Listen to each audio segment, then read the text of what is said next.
Okay, so imagine walking down the main street in your town and a camera quietly scans your face as you walk by.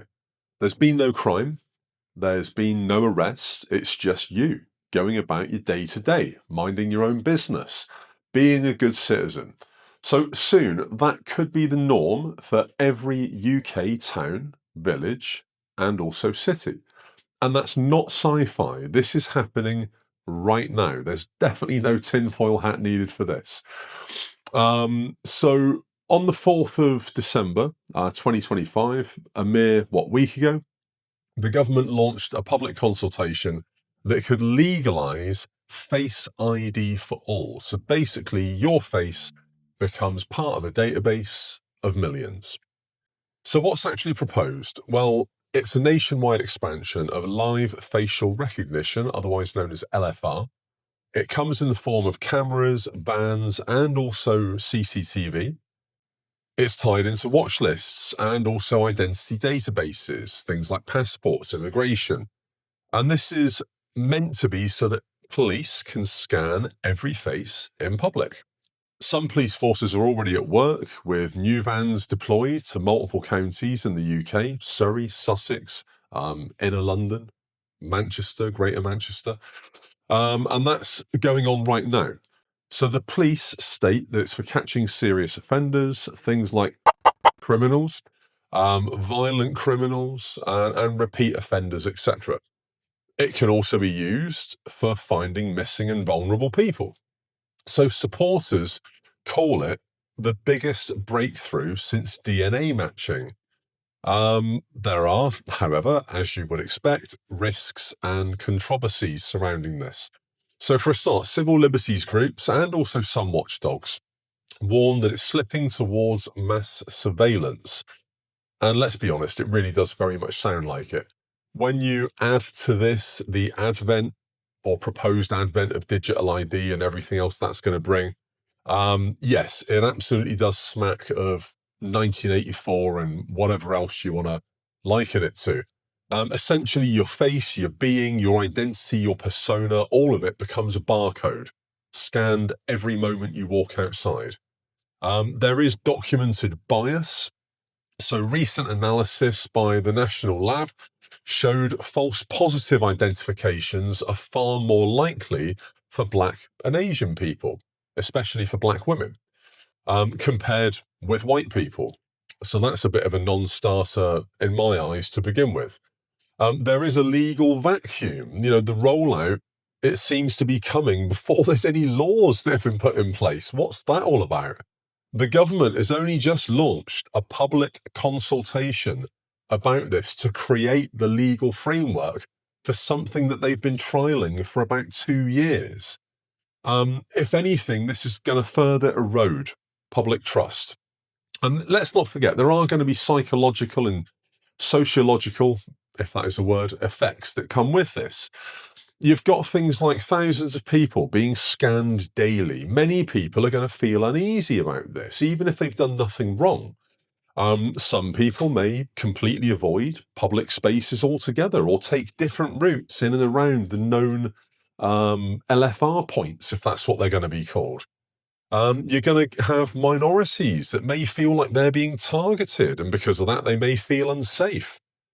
There are echoings of warnings with this that it's essentially going to create no-fly zones in towns, villages, and cities all over the UK. And how's that going to help the local economy? How are businesses going to be affected by this? How will transport links be affected by this? And public services that won't be getting used? I mean, to be honest, the knock-on effects, the ramifications could be absolutely massive. So let's have a look at the claims versus the reality. And the stakes are higher than ever with this, let's face it. So the claim is that this is all about catching criminals and it's about protecting the public, that Labour are on our side and that's why they're bringing this in. The reality is, and let's be honest, that the system casts a net wide and far over everybody. It's just, and we're all captured, regardless of suspicion. So the difference between being a wanted offender and simply being a citizen walking through town to pay your bills or to go and get some food or whatever becomes absolutely blurred. And, the stakes are huge. Once you normalize scanning all faces, then very clearly the line between public safety and constant surveillance for the sake of it becomes very dangerously thin. If everyday movement is potentially recorded, tracked, and logged, then you've got complete and total loss of anonymity in public. I mean, is this going to lead to people going out and buying those vendetta masks, the Guy Fawkes masks, and walking around like that? Is it going to increase people walking around wearing balaclavas or hijabs or whatever to disguise their identity? I think the risk here is that innocent people, especially from ethnic minorities, could be wrongly flagged and wrongly detained and wrongly put under scrutiny. There's a massive, massive erosion of civil liberties that is going to come about from this. The presumption of innocence absolutely starts to erode when everyone's identity is constantly under database watch. We often talk about the freedom of speech. We talk about the freedom of the press and the freedom of movement and all the rest of it. And it seems that month on month, we've absolutely got less and less of that. I mean, correct me if I'm wrong. But what also about the freedom to be forgotten? In a moment when the state can scan your face without you even doing anything wrong, we have to ask, does surveillance actually make us any safer? Or is it potentially making us more vulnerable, especially when, as in the same issue with digital IDs, the information about us is held somewhere on a hard drive, somewhere on a server. That can be hacked, it can be lost, it can be sold to the highest bidder. What's to say that that's not going to happen with our facial data? I mean, great, I can go out and get a new bank card. I can't go out and get a new one of these, can I? I mean, I can probably pay for plastic surgery, but you know what I mean? It's ridiculous. It's not like you're losing your PIN number and then you phone the bank and 3 days later you get a new one. If you lose your face because somebody's hacked a database and stolen the 3,000 points that make up this, where does that leave me when it comes to getting credit, paying my bills, getting a mortgage, or proving who I am? What if somebody steals my face and goes and does a load of heinous crimes? The ramifications and the potential for abuse and misuse and it not working properly or at all are massive. And I know for a fact, this is from a Charlie Veitch video, in fact. I'm pretty sure it was Charlie Veitch.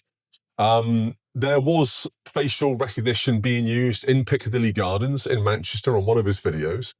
And I believe that he went and asked the police, it was either him or DJ Audits. I believe that he went and asked the police if they'd had any joy capturing people. There were 9 police people, 9 deployed to walk around with that facial recognition band doing its thing, scanning people. They caught 3 people that day, and those 3 people weren't even wanted for anything in particular. 2 of them were false positives. So that just goes to prove the system doesn't work. What kind of country do we want to live in? Do we want to live in one where innocence is assumed, or one where suspicion is the default? Because those are the options. You can't have both. It's one or the other. You're either innocent until proven guilty, or it's show me the man and I'll find you the crime. And everybody's under suspicion. And if they want to, they can find something that you've done wrong. That's what it seems like.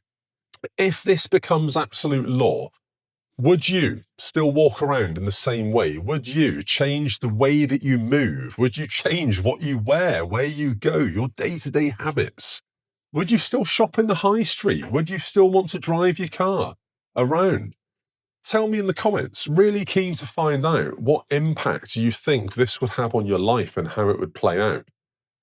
This isn't a dystopian film, but it absolutely might be our very near future.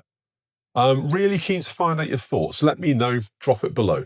YouTube is going to pop another video there. Like, follow, subscribe, ring the bell, all that jazz. As you can see, the storm is absolutely raging outside.